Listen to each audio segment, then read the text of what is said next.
All right, so this time let's talk about the methodology for typing. This is something that doesn't get talked about enough. It's just how do you go about typing someone? Is your method of typing correct or incorrect or useful? Okay. Regardless of the system you want to play with, the method is critical because if your methods suck, you're not going to get the typing right anyway, or you're not going to produce much use from that typing session. Okay. So this is my approach. This is what I think makes the most sense and is the best way to kind of do it for various reasons. Okay. So the first thing, trying to get a biographical sense of the person. So who are you? Where do you come from? What's your culture like? What were the things you wanted to do with your life? Where did you go? What schools did you go to? What environment did you grow up in? What was your family life like? What did they care about? How did you get along with your family? What was your dating history like? What hobbies and interests and things did you get into? What did you do? Where did you spend your time? What careers did you do?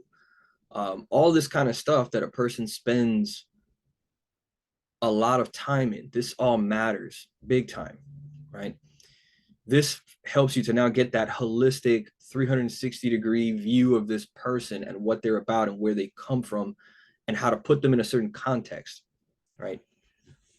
The second piece, which ties in, is then figuring out, well, what are their values? What do they seem to care about? Now, some of that will show itself in the biography because you're seeing where they spent a lot of their time, what were their interests, what was their career path, what hobbies did they spend a lot of time in? Was it just a casual hobby or was it something they really invested their time in? Do they continue to invest their time in it? Why do you continue to invest your time in? Right? What were things that you were good at along the way that you found you were good at school or at work or amongst your family? What were those things that you were good at, and are you glad that you were good at those things? Do you take pride in that in some way? Did it feel good? Did it not feel good? Did you just do it and you were maybe good at it but you never really cared, right? So now maybe you're good at it but it's not a valued thing. Okay. Many of these things will pop up just through the biographical conversation, but sometimes you might have to ask other questions like, you know, tell me about yourself and things you always wanted to do. If you could do something else, what would it be? Who do you value, or who is a celebrity you admire, or something like that? Why do you admire them? What traits do they have? What is it about this other person in that relationship that you cared about? What made them interesting to you? What makes certain friends interesting and worthy to you? Do you even care about friends, right? All that stuff, you start diving into the values, okay? And you see how it's all linked together.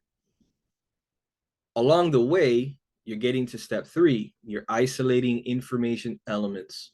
Okay, in order of dimensionality, which is kind of more of a socionics like terminology, but basically it just means you're figuring out which elements are strong and which ones are weak. Okay, which one is the dominant function, which one is a creative function, which one is maybe a mobilizing, what's the polar that's weak, etc. You're figuring all that out along the way. So you could do all of this simultaneously, preferably in a relaxed, flowing conversation style. Okay. Now, maybe that's not your approach. Maybe you want to do it a little bit more of an interview style where it's a little bit more mechanical and rigid. You're asking very specific questions. Do you do this? Tell me about that. What about this? You could do that. Now, the problem was with that is rapport. To me, you want to seek to develop rapport. Why? Because rapport, if you can make the other person comfortable, feel like you're having a casual conversation where they can open up and talk honestly about themselves, how they really feel about things, without feeling judged, without feeling like they're going to come across badly or whatever, so they can be relaxed, you can get a better sense of the person. And therefore you can get a more accurate typing, right? If you ask very direct questions, that are too mechanical, too much of an interview, too much of an interrogation. Tell me when you went to school. Did you do this? Did you do that? Did you like your parents? Why do you care for this thing? Do you think that you're really assertive or not assertive enough? How are your feelings? Do you think, if you start doing that, it can be too cold, too impersonal. And there are many people who will, they're just not going to like that. They're going to kind of shell up a little bit, or things are just not going to flow and come into their head and they just don't think about it and they just forget to mention it or whatever because they're too busy just trying to answer whatever questions you're throwing at them right there on the spot, right? Again, this is no particular order. Things, I think you should start with the biographical information, and then values and stuff are going to flow, and then everything just kind of trickles out. But you can have them all mixed in together where they're all talking, you're all just kind of putting it together. Like I said, to me, what I don't agree with for methods, but I see this all the time, is people who are just asking very direct questions, going straight after testing the information elements.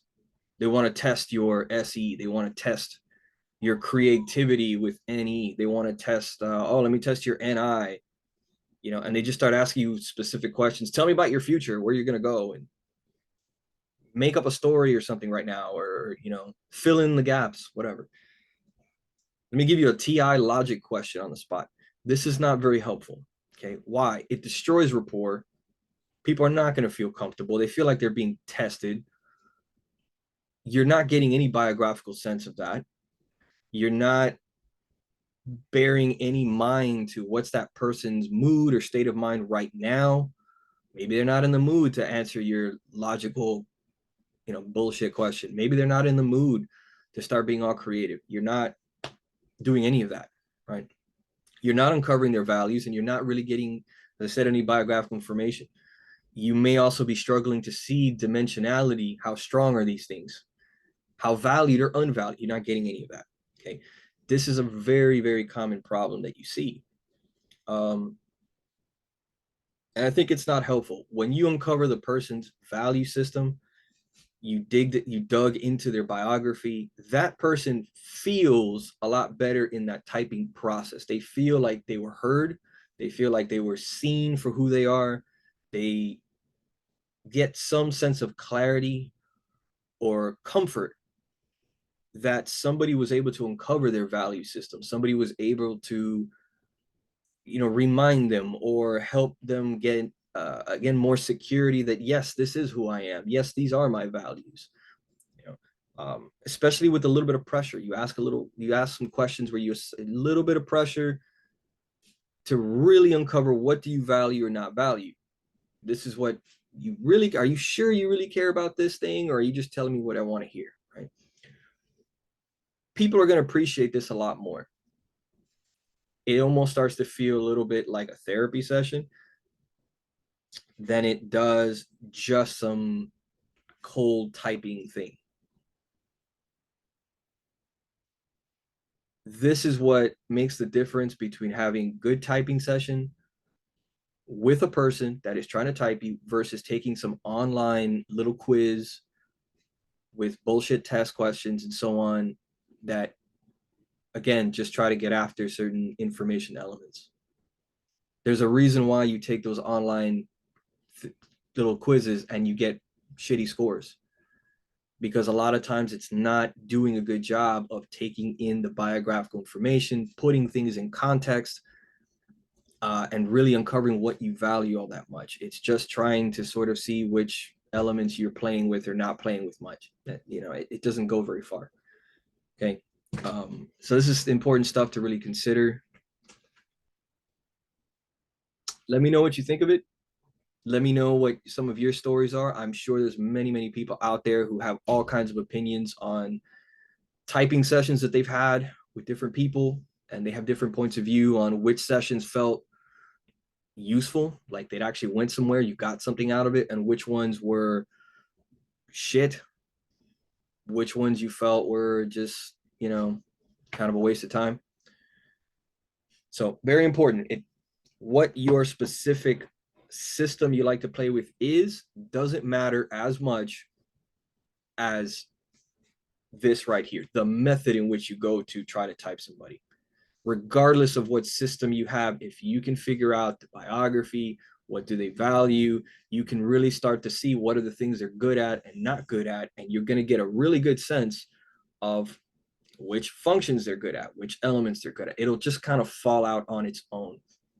This is the reason why it's probably a lot easier to type historical figures, okay, because of their biography, because we can pick up books and all kinds of information that tell us their entire life story, and we can see what they were good at, we can see what they went after, what they were about, we can see the errors in their life and the things that always trip them up continuously over time. We can see that. So actually historical typings are probably a hell of a lot easier than typing people who are currently alive or currently in front of you or whatever. And so that's my 2 cents. Again, like, subscribe, tell me what you think of it, and what your impressions are. Okay.